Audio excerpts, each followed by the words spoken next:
Hi, good afternoon, everyone. Welcome to GRIPS Forum. My name is Yusuke Takagi, Associate Professor at this school, National Graduate Institute for Policy Studies, GRIPS.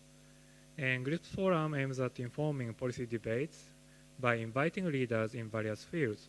It is a public event.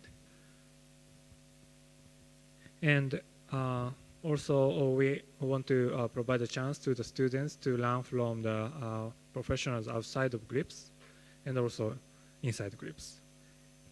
And I'm very pleased that we are now resuming GRIPS Forum in a face-to-face setting. So today's theme is debating Japan's new security strategy. In a major policy reversal, the Japanese government launched a new national security strategy late last year that will significantly increase defense spending and acquire strike capabilities. What explains this drastic shift in policy, and can Japan implement new strategies successfully? What are the implications for Japan, its allies, and even its rivals? Security experts at GRIPS will discuss the essence of new security strategy, its challenges and measures to be taken. And actually, it is indeed a great pleasure to have this forum with our in-house experts, not from outside. So let me introduce them to you just briefly. So Professor Narushige Michishita, he is an executive vice president and professor at GRIPS. He's a specialist in Japanese security and foreign policy strategy, as well as the security issues on Korean Peninsula. He's the author of Lessons of Cold War in the Pacific, U.S. Maritime Strategy, Crisis Prevention, and Japan's Role. And also he published North Korea's military diplomatic campaigns from 1962 to 2008. He acquired his PhD from the School of Advanced International Studies, SAIS, Johns Hopkins University. And our second speaker is Professor Yoko Iwama. She's a professor and a director of the Strategic Studies program at GRIPS. And she graduated from Kyoto University and earned her PhD in law at the same university. Her specialty is international security and European diplomatic history. She has served on numerous government committees, including the Council on Reconstruction of a Legal Basis for Security.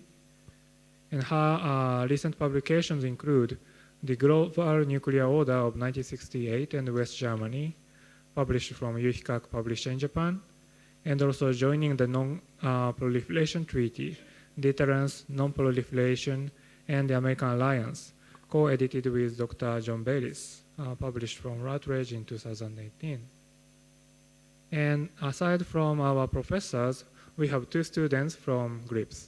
Mr. Joo-hyun Kim, he's a PhD candidate at GRIPS, concentrating on security and international relations, writing a dissertation on Japan's security contribution to South Korea. He works as a defense analyst in South Korea and provides advice to each service of the military. And the last but not least, of course, Mr. Di Wu.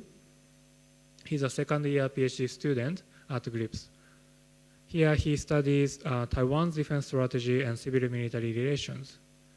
Prior moving to Japan, Dee spent about 4 years in Washington, D.C. as a practitioner specializing in U.S.-Taiwan relations. Most recently, he was a deputy director of the Taiwan Democratic Progressive Party mission in the United States. So without further ado, let's welcome Professor Michishita and Professor Iwama to kick off our discussion. So just for your information, our presentation and discussion in this session will be recorded and will be made available later. So now let's start the discussion. The very first question is, what's new in Japan's new security strategy? Professor Michishita. Okay, thank you very much, Professor Takagi, for the kind introduction. Thank you very much, everybody, for coming.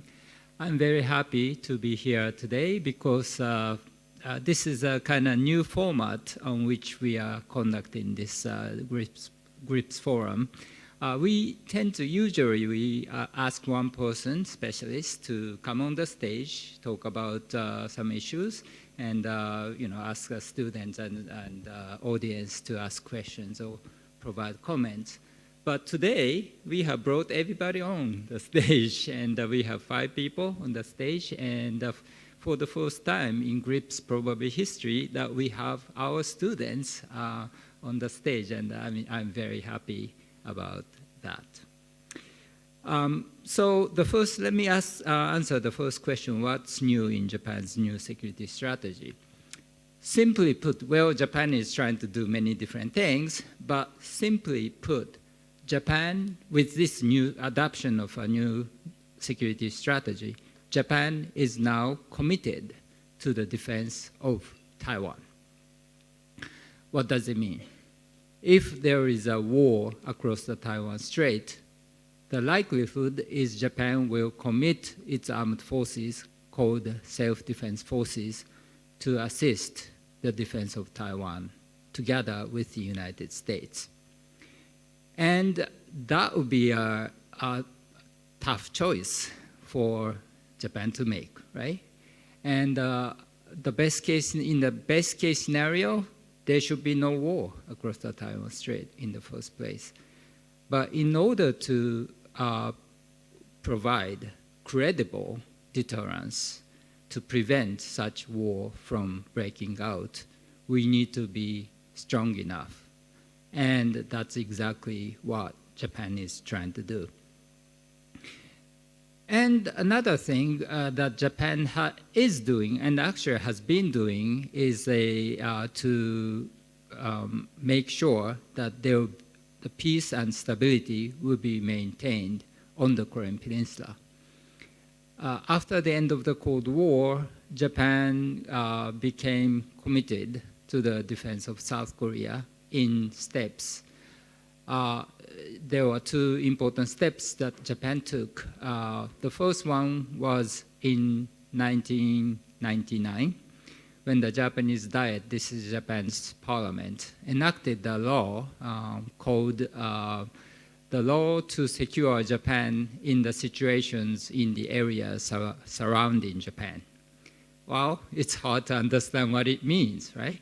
But this was sort of a code name. But if you translate or interpret what it was a law which made Japan to be able to commit its armed forces, self-defense forces, to assist U.S. forces fighting for the defense of South Korea, although the missions and roles and missions that the Japanese forces would be able to undertake were limited to non-combat operations.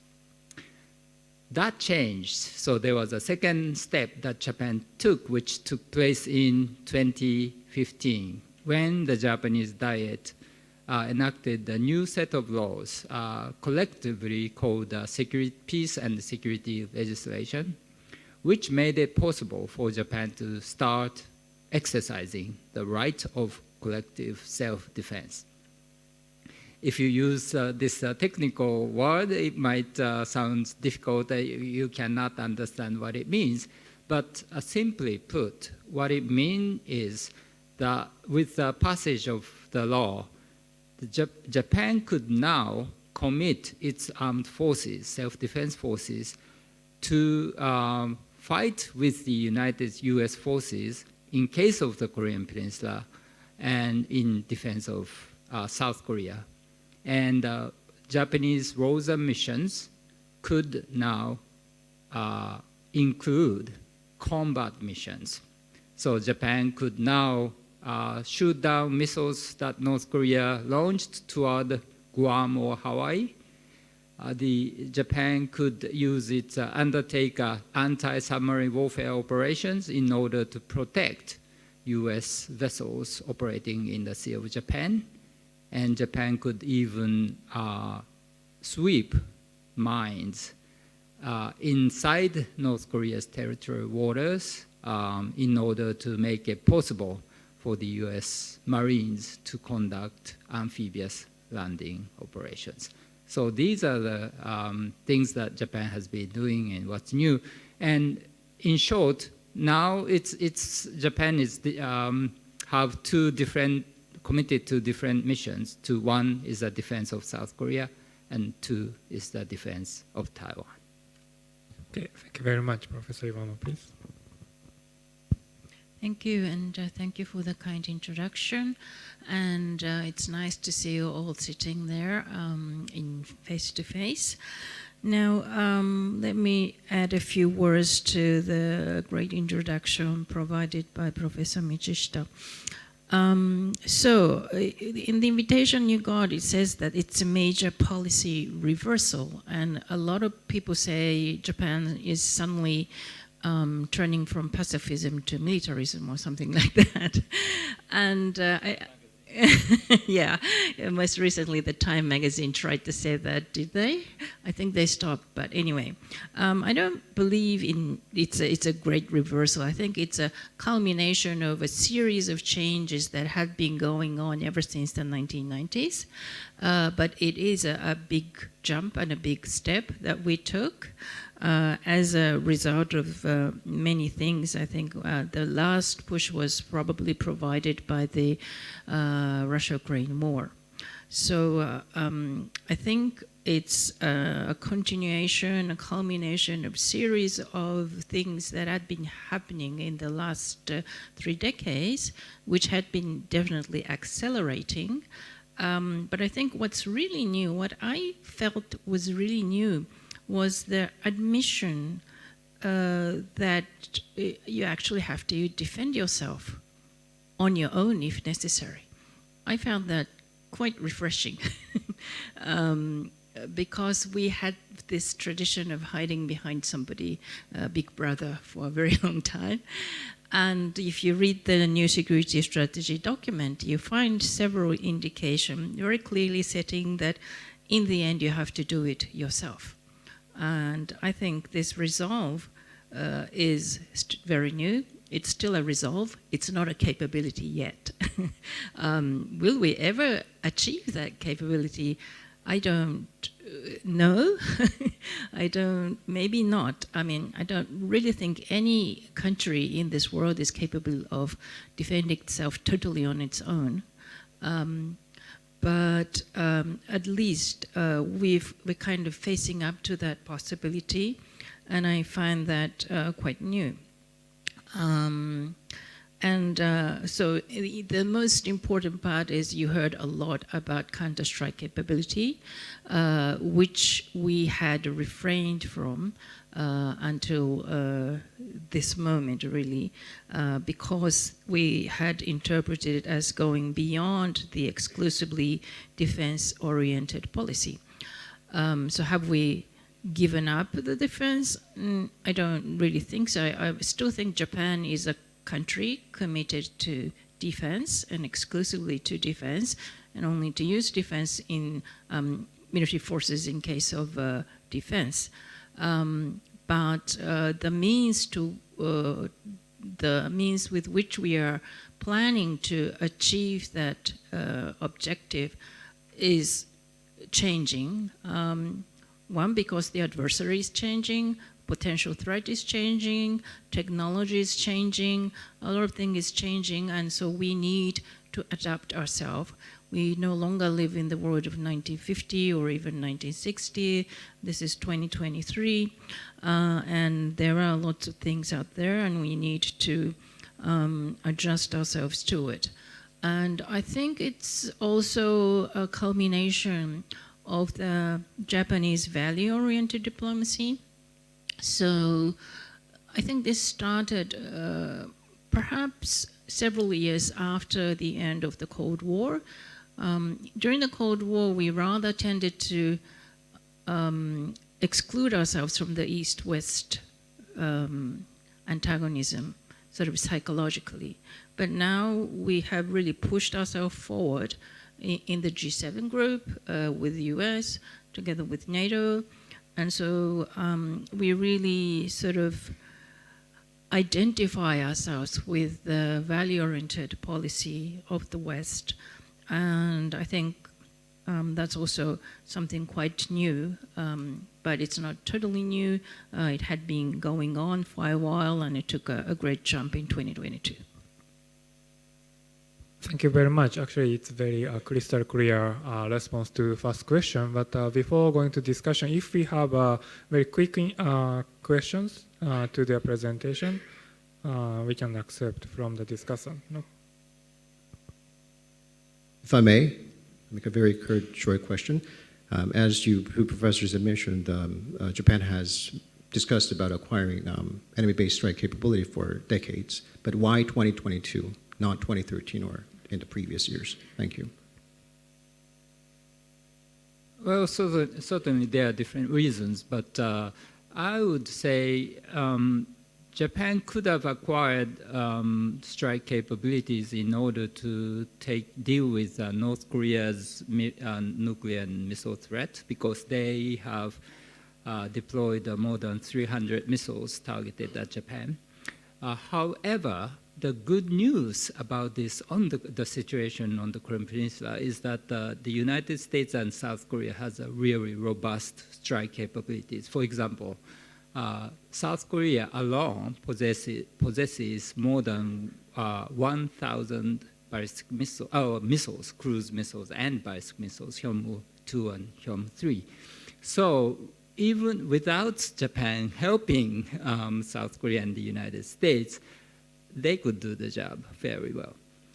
However, across the Taiwan Strait, there is only one country which can conduct meaningful strike operations, which is the United States of America. And the US has not deployed ground forces in Taiwan, right? So it's much, much harder for us to strike targets in China or at Chinese target at sea across the Taiwan Strait.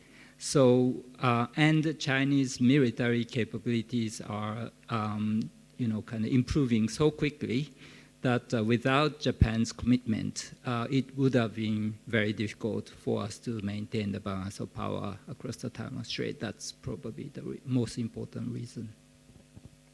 I would just add that Ukraine really provided a psychological push that such an outright aggression is possible today. That was really laid bare to our eyes, and so we have to become very serious about deterrence. That was so clear, and I think that really was psychologically important to persuade the Japanese people. I mean, the specialists knew this for a long time, but the psychological push, I think, was very important. Yeah, thank you very much. Actually, this is a part of the second question already. But anyway, let's move on to the second question. Second question, or set of questions, what kind of challenges that we face today? Why did Japan decide to adopt new security strategies? Professor Michishita. Right, so when we talk about security threat that Japan faces, we always talk about North Korea and China, right? It's easy. In terms of nuclear capabilities, North Korea has deployed or acquired about 20 nuclear bombs already, according to SIPRI, Stockholm International Peace Research Institute, and has accumulated about the fissile material enough for about 45 to 55 nuclear bombs. So that's North Korea's nuclear capability at this point.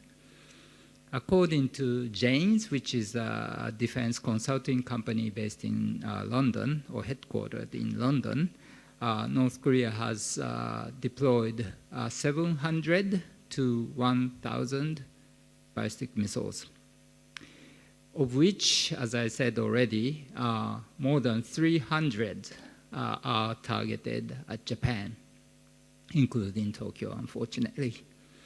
If North Korea launched those missiles, they will reach Japan within about 10 minutes.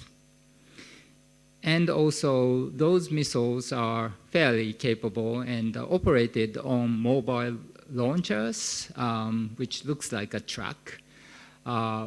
Therefore, it would be difficult for us to track them down and destroy them before the missiles get launched. So that's very bad. And recently, situation is becoming more dire because last year, in September last year, North Korea made announced its nuclear employment strategy. in which it said many different things. Interesting. You can take a look at it on the website, KCNA, a website, Korea Central News Agency. And but it said there are two objectives in their nuclear arsenal. One is deterrence. The other is actual employment of those forces tactically in wartime. They have not said that in the past. They are saying that now. China has really increasing its, Japan has decided to increase defense budget by about 60% in coming 5 years. China has increased its defense budget fairly significantly in the past years. If you take a look at the relative size of defense spending, again, according to SIPRI, Stockholm International Peace Research Institute, in 2022, the United States spent about $877 billion. By far the largest, US is by far the largest spender on defense. China was world's second largest spender on defense with its defense spending of $292 billion. But interesting thing is, while the US defense expenditure grew by only 2.7% in the past decade, Chinese defense spending has grown by 63%. So you can see the gap between the two countries in terms of military spending is closing. And also you have to understand the fact that while Chinese forces are deployed only regionally in this region, or East Asia, the US forces are deployed globally. So I would say the gap is closing quickly in this region, especially across the Taiwan Strait. And recently, Chinese activities, military actions have been becoming more aggressive. When Nancy Pelosi, U.S. House of Representatives Speaker of the House, visited Taiwan, China decided to launch ballistic missiles and other things in the vicinity of Taiwan to coerce Taiwan into sort of a diplomatic and psychological submission. China's activities around the Senkaku Islands, which are 5 small Japanese territories in the East China Sea.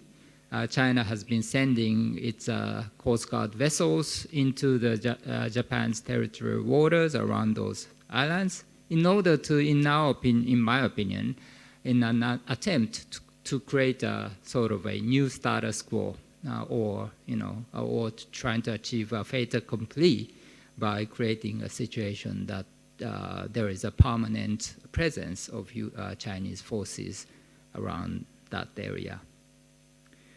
And most recently, there was a report based on probably the US intelligence information, the fact that President of China, Mr. Xi Jinping, had instructed his armed forces, People's Liberation Army, PLA, to be ready by 2027 to be able to unify Taiwan by force.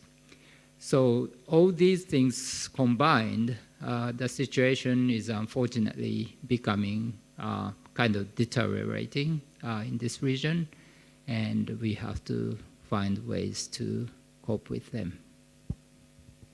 Thank you very much. Yes, so all that Michishita Sensei has just said, on top of that, 2022 brought a new constellation of powers, I would say, in the way that Russia and China kind of drew closer to each other, which was not quite expected. And I don't think it would have happened in the extent that it is happening if there were no Ukrainian war. I mean, just a few years ago, there were people designing to sort of peel Russia away on our side in order to persuade China to come to tables to talk about arms control. Now, Russia is more than ever dependent on China, but China also seems to be quite set on saving Putin's regime, which doesn't really help us. It will probably prolong the war because whatever victory, if you can call it in that way, that Ukrainian side achieves in the field would be probably counterbalanced by Chinese efforts on the other side not to let Putin fall. So it's going to be more difficult to find a political solution. I'm not sure if China has already provided military aid to Russia. It has definitely provided a lot of economic aid. But if it does, it would probably push even further the economic decoupling that has started in a way. And also, the Americans have a lot more to do, which is also bad news for us, at least. So they have to concentrate certain amount of their effort, their resources, their energy to Ukrainian front and supporting Ukraine and supporting the Europeans who support the Ukrainians. So that means a different role for especially Japan and Germany, I think. These two countries has to do a lot more so that the Americans don't feel overwhelmed and get fed up with what they're doing and decide to go home.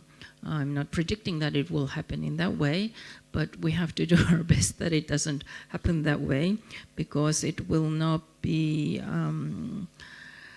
good for anybody when their alliances break down. And I think that is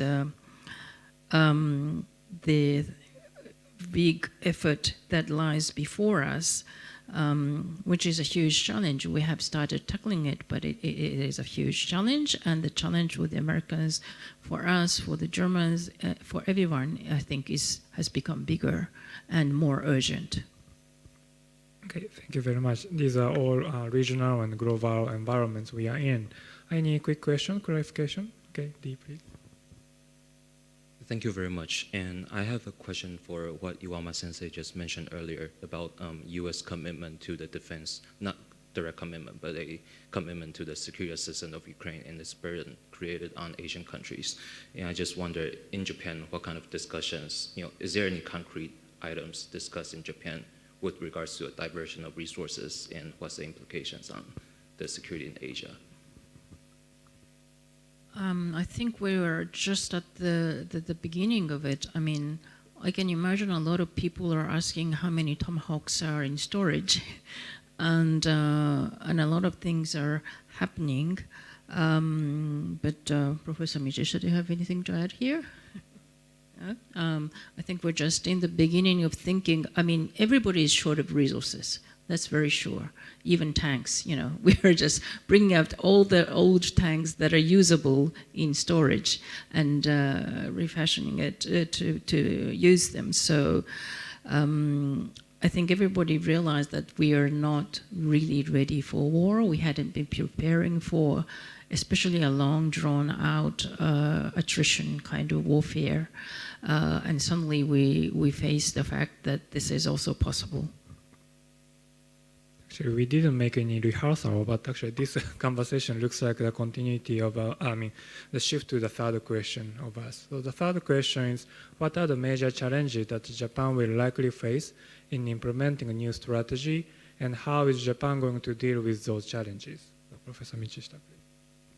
Okay, thank you very much. So let me talk about one political issue and challenge and two sort of strategic challenges. The one political challenge is NIMBY issue, NIMBY problem, not in my backyard, because, well, there have been a heated debate over whether Japan should acquire strike capabilities or not. But, when it comes to actually employment, I mean, strike capabilities doesn't hurt Japanese people's lives. However, when it comes to, for example, dispersing our military assets, for example, now we are talking about deploying cutting-edge fighter aircraft, not in one or small number of Air Force bases, but also in Air Force bases as well as commercial bases in order to make them less vulnerable to ballistic missile attacks against air bases, for example. Also, as we just talked about, we are trying to acquire a larger number of ammunition, missiles, and other things. And if we acquire a large number of missiles and ammunition, we have to store them somewhere, right? But then we have to construct ammunition depots and the missile depot.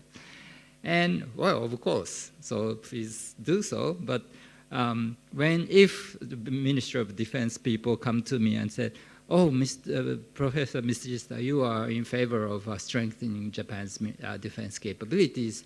We would like to construct a missile ammunition depot next to your house. And what would I say? Well, I'm in support of that, but my wife says no, so or something like that, right? I mean, so it's very difficult for you to say support the policy, generally speaking, but if the issue becomes a more specific actions that we should take, which can affect people's daily lives, that can create problems. The second, this is a strategic problem or challenge, which is in case of conflict, crisis or conflict, North Korea would like to prevent Japan from assisting South Korea or the US, right? In conflict across the Taiwan Strait, China would definitely like to prevent Japan from assisting Taiwan, right? They would say, they would say things such as, oh, Japanese people, I love you. So you are saying you will try to help Taiwan, but this is an internal affair of the Chinese people. Don't intervene in our own domestic affairs. And by the way, if you really decide to get into this, we would be forced to attack you, right? Your country. And so would you be willing to sacrifice Tokyo for Taipei? North Korea would say more or less the same thing. Would you be willing to sacrifice Tokyo for Seoul? And please remember, we have nuclear weapons and large number of missiles. What would you like to do? So that would be the message. And certainly Japan has invested more than $20 billion. That's a lot of money on missile defense systems. We have been conducting civil defense exercises based on missile attack scenarios. Fine, but they are not perfect, right? And we will be Japanese people and leaders will have to make a very difficult decision. And second, or third, and the third challenge, second strategic challenge would be a two-front commitment, because during the Cold War, the US and Japan were kind of working together to deter Soviet attack, one theater operation or one sort of adversary scenario. After the end of the Cold War, over time, Japan became committed to the defense of South Korea. So we are taking a look at the Korean Peninsula. Now, what are we doing? we are taking a look at the Korean Peninsula and the Taiwan Strait at the same time. This is a lot of work. And, you know, when people ask me why is Japan doubling its defense budget, not really doubling, but you know, almost doubling, I would say, well, it's only not, in a way, it's only natural. We used to take care of only one theater of operation, Korean Peninsula. Now we have to take care of 2 theaters of operations, and doubling the defense budget would be maybe natural need. And also, so because the strategic, situation or the security on the Korean Peninsula, and as a result of that, there's 2 theaters and 1 alliance, the US-Japan alliance. So the problem is, if I'm a Chinese planner, military planner, I would, if I'm going to attack Taiwan, I would try my best to create a crisis and possibly even a small conflict on the Korean Peninsula to divert US and Japanese forces and attention away from the Taiwan Strait. So my concern is going forward, we have to wait and see what happens, but China might decide to assist North Korea's military build-up in order to make it the life more difficult for the US and Japan to assist Taiwan.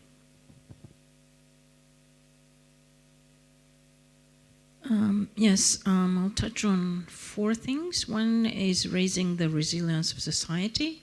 I think we've only just started to face up to the possibility of a war now.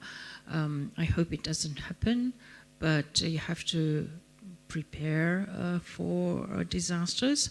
We've been preparing very long for earthquakes, but you can never do enough. And for wars, we've never really practiced, and our infrastructure is very badly prepared for such a situation. So I think raising societal resilience is number 1. Number 2, I think there's a need to deal with the fear of abandonment on different levels, and especially this deals with Korea on one hand and us as well on the other hand. For long, Japan was psychologically dealing with fear of entrapment into American wars. This was even so at the time of 2013-15 debate about the collective right of collective defense that Michishita Sensei talked about in the beginning. But I think increasingly it is becoming more fear of abandonment. And so US-Korea has started intensified talks on extended deterrence. There's an increasing need for US-Japan-Korea trilateral talks on different levels, I think. And number 3 is Japan becoming the linchpin of US alliances. In 2009 Armitage report, they talked about making UK the model for Japan-US alliance in the future. I think in 2 decades we've actually gotten there, that we are the linchpin of different forms and levels of US security partners. NATO, maybe next year, establishing liaison office in Tokyo is another sign of it. I mean, precisely because of the possibility of a 2-theater war, I think there's an increasing need for us to be aware of our overall capabilities, our designs, our preparedness, our intentions, our understanding. And so I think not only Japan, US, Korea, but also NATO with our Asian partners. So there are different levels we can do this. Japan could make its relationship to AUKUS more deeper. And I think with NATO establishing a liaison office in Tokyo, we could even persuade other Asian partners to be together in this liaison office, which could be some sort of institutionalized center for a security dialogue. And lastly, I think we also have to think about dialogue with the other side, to communicate that our intention is totally peaceful. We only want stability and peace, that all we require is growth in a stable environment, and if any change to the status quo should happen, then it should happen peacefully. And so we need crisis management mechanisms, channels of communication in times of crisis. We need forums to talk about essential basic principles and rules of international society, how to build up confidence building measures, and so on. If possible, with Taiwan as a partner in some of the forums. I think we need multi-leveled forums in Asia to talk about how to build confidence in each other and how to avoid war. I think that's very important. Okay, thank you very much. It's already rich in information and insights. And now we will move to discussion session. And we have a discussant here today, not to only ask questions, but to broaden the scope of our discussion. So especially in the experience of South Korea and Taiwan, we would like to hear more. So Mr. Kim, would you like to start? Okay, thank you very much, Professor Takagi, and I think I've learned a lot from today's productive discussion. I would like to share the discussions that I've had with the dozens of South Korean defense experts on this topic. We had a new consensus that Japan's new security policy would benefit South Korean defense only with the three conditions if they are met. Condition number one would be the buildup of Japan's security buildup should be productive or implemented in the context of the strong U.S.-Japan alliance structure, and fortunately it is stipulated in the document, so I think that condition is met.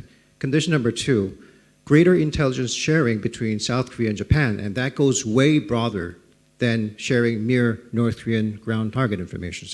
Michishita Sensei mentioned about the enemy-based strike capability, and enemy-based strike capability. It would actually help the South Korean defense. We, South Korea, has a defense mechanism called the so-called three-axis system, and one of the components of three-axis system is called KMPR, which is the acronym of Korea Massive Punishment and Retaliation. The purpose of KMPR is to take out as many North Korean targets as possible once we are attacked by North Korea. And although Michishita Sensei mentioned that South Korean and U.S. combined forces has more than enough assets at our disposal to take out these assets, but still, simply put, more assets, more instruments, it's better. So although the enemy-based target assets are not ours, literally speaking, in the context of U.S. and Japan and Korean security cooperation mechanism, it would be beneficial, and it would complicate North Korea's calculation if they contemplate an attacking. In the foreseeable future, the enemy-based strike capability would be performed mainly by missiles like Type 12, Tomahawk missiles, Joint Strike missiles, and JASSM-ER.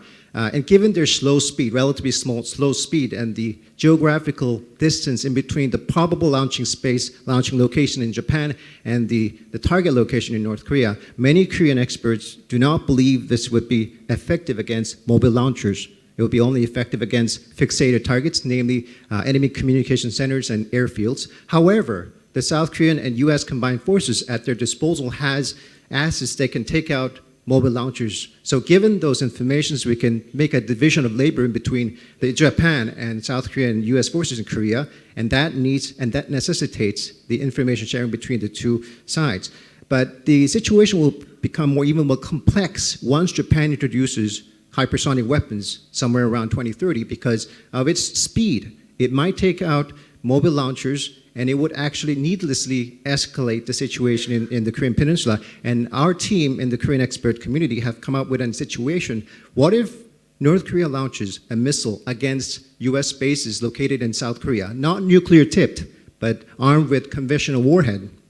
And in that case, if South Korean and US combined forces interpret that that this attack is not a prelude for a follow-up massive attack, we would take a measured response. However, at the same time, if Japan interpret the situation that this is an existential threat for Japanese national interests and activates collective self-defense and launch one of those hypersonic weapons and take out North Korean launchers, North Korea would probably retaliate against South Korea because it's doable for them and needlessly escalating the situation. Therefore, South Korea and Japan should share intelligence sharing, and we should be on the same page, especially when we deal with hypersonic weapons. Last but not least, condition number 3. At any rate, Japan should assure providing logistical support to U.S. forces in case of Korean contingency. I recently had a meetup with the Japanese defense official, and he said in a two-front war, a full-fledged war in the Korean peninsula, and simultaneously a full-fledged war occurring in the Taiwan Strait, Japan would prioritize defending Taiwan Strait and probably send most of the air and naval assets, which is at the disposal of self-defense force. And I said, sir, with all due respect, what about South Korea? And he said, maybe we should leave it to the States, United States forces. Well, that's fair enough. But in that drastic condition, South Korea would not be able to ask Japan to offer operational support. However, we would ask to assure providing logistical support so that South Korean and U.S. combined forces would be able to hold our position against full-fledged war of North Korea and wait until the bulk of the reinforcement would be coming from the United Continental States so that we can prevail against North Korean forces. So that is the 3 conditions. If the conditions are met, I think the recent development would be, generally speaking, positive to South Korean defense. Thank you. Oh, thank you very much. It's generated so many maybe response already, but let's get comments from D first. Thank you so much. So I will talk about why Japan's security reform from last year is important to Asia geopolitically.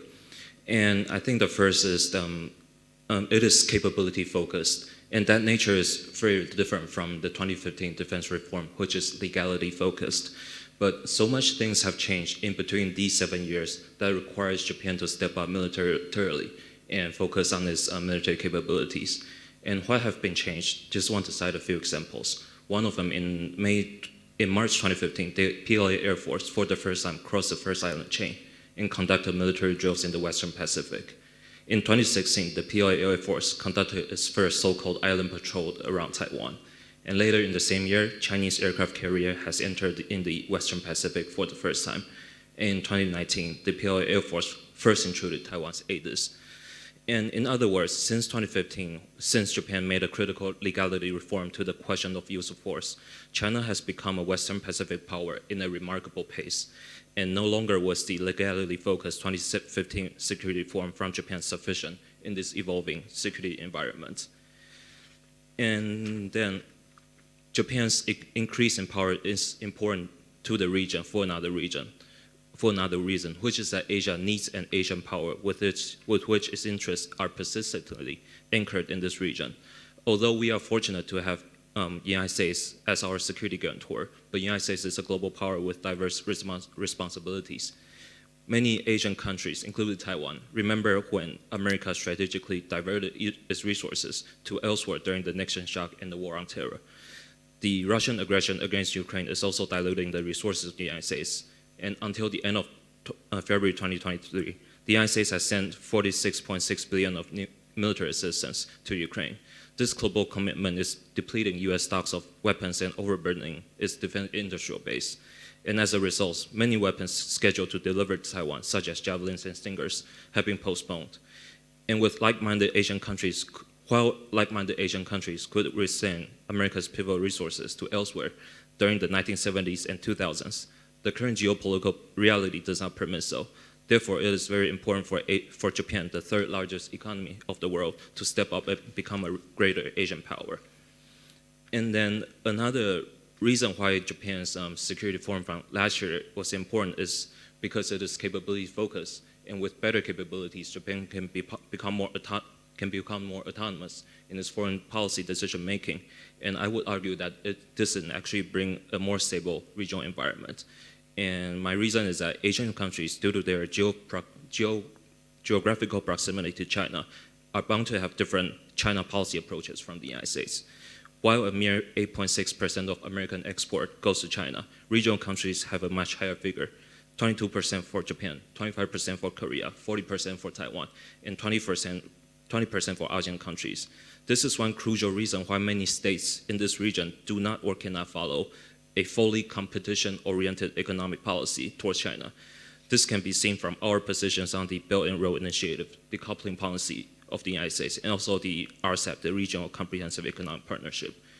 And so if Japan can become more powerful and then more autonomous, a different trajectory for relationship with China is possible, especially on the economic front, assuring China that the current strategic competition is not a full-blown containment policy is an important deterrent going forward. And last but not least, I want to mention that Japan actually has its own very unique advantage in shaping the regional order, which is the trust by regional countries. The trust for Japan is high in both Taiwan and ASEAN countries. According to the survey by Japan-Taiwan Exchange Association, which is a de facto embassy in Taiwan, the number of Taiwanese who believe that the island should develop closer relationship with Japan has always been higher than those who favor better relationship with the United States. And also, even during the China-friendly Ma Ying-jeou administration, those who favor close relationship with Japan and China were roughly equal. And at the same time, according to the State of Southeast Asian survey from 2019 to 2023, Japan has been the most trusted major power by ASEAN countries, and most notably, compared to the United States, the trust toward Japan by ASEAN has been rather stable. And the consistent trust toward Japan from Taiwan and ASEAN is perhaps a result of what I mentioned earlier. Japan is an Asian power with its interests persistently and stably anchored in this region. And regional countries can expect Japan to represent its best interests. And another reason I would argue is how China frames the current regional dynamics, which is that the current strategic competition is a result of America's attempt to maintain its hegemony, whether it is through official propaganda or covert disinformation warfare. It has been China's central focus to undermine the United States' legitimacy in this region. Taiwan is facing the same challenge. Pro-China politicians and media on the island parrot Chinese propaganda, accusing the United States for drawing Taiwan into greater power conflict and putting the lives of the Taiwanese people in danger. And they've referred to cases including Washington's switch of diplomatic relationship to Beijing in 1979 as a case to frame the United States as an unreliable, self-interested power. But to the contrast, Japan is really spared from such similar criticisms. So with the trust by many countries in the region, Japan is in a good position to shape the regional order without feeding into China's US-focused propaganda. The key is to demonstrate the will and the capacity to lead, and Japan's most recent defense reform is in the right step in the direction. Okay, thank you very much, Mr. Wu. So now let's get a response from our speakers. Professor Michishita, would you like to start? Thank you very much for the very interesting comments. I learned a lot from you. I have one comment on Japan's, the relevance of Japan's strike capabilities on the Korean Peninsula and kind of implication of what Japan is doing to China. So, as Ju-hyun said, yes, it would be very difficult, and I don't think it's a good idea for Japan to conduct strike operations against North Korea. Because you raised some military operational reasons why we should not, but there is another dimension which is a political psychological, right? If Japan decides to attack North Korea, North Koreans are Korean people, right? And South Korean, North Koreans speak the same language, and if there is a war, there will be likelihood is there will be a unified Korea, right, after the war, led by the Republic of Korea. If Japan, kind of conducted strike operations against North Korea during the war, that might have helped South Korea, right, defend itself, but kind of emotionally speaking, that was like, oh, Japanese people killed our people, Koreans, right, again. So that, I don't think it's a good idea. We should do our best to avoid that. And also, as Ju-hyun mentioned, it is our majority of our forces will be reserved for possible Taiwan contingencies, even if nothing has happened across the Taiwan Strait yet. So that's what it is. Another thing, so Dee was talking about the strategic implications of Japan's effort to the security in this region. But I think I have would like to point out sort of implications of what Japan is doing on China. And I strongly believe what Japan and probably the US, with the US and South Korea and other countries, Taiwan, is doing is actually benefits China. Why? Because, if you take a look at the current leadership in China, I think those people are undermining Chinese national interest by isolating China, by conducting this warrior diplomacy, coercive diplomacy, launching missiles, abusing its aid policy. China has become really not necessarily isolated. Sometimes it buys some people's hearts and mind by giving money, providing money. But not many countries trust China anymore, unfortunately. Why is it happening? And there is a sort of a unfortunate trend in the world where it has become popular for countries' leaders to say they would make their countries great again and go out and start undermining, destroying their countries, right? That happened in the United States, and that happened in Russia, and it can be happening in China. And so even if leadership makes a poor decision, if Japan and other countries is ready to respond to any situations or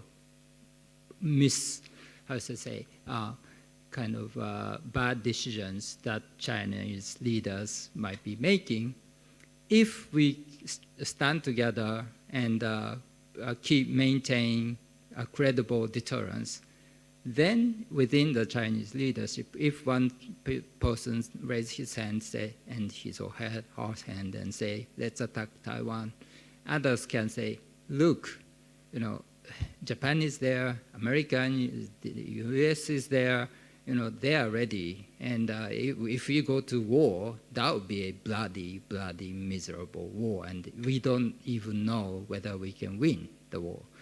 That could deter Chinese leaders from going to war.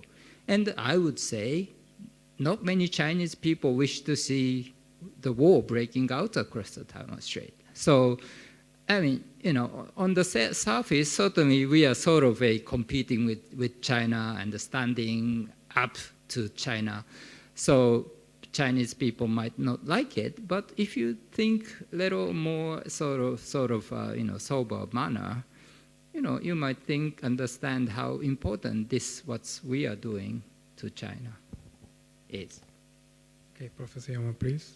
Yeah, I'm sure there's a lot of alliance management to be done in the coming decade, both militarily and economically. And everyone has their own national interest. They never totally converge. But I think we have to keep in mind that, as Michishita Sensei said, our purpose is deterrence, and the best way to guarantee that is that we stick together and we show that we are united, and although we do quarrel, we share the same value.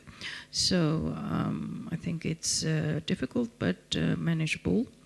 I'm touched by the amount of trust and expectation on Japan. I hope we can live up to it by our Asian partners. I think Japan is very short of talent and manpower. And therefore, I think we really need to open our society and welcome whatever talent is willing to come here and work with us wherever they're from. And this is one example that we are trying to set. Okay, thank you very much.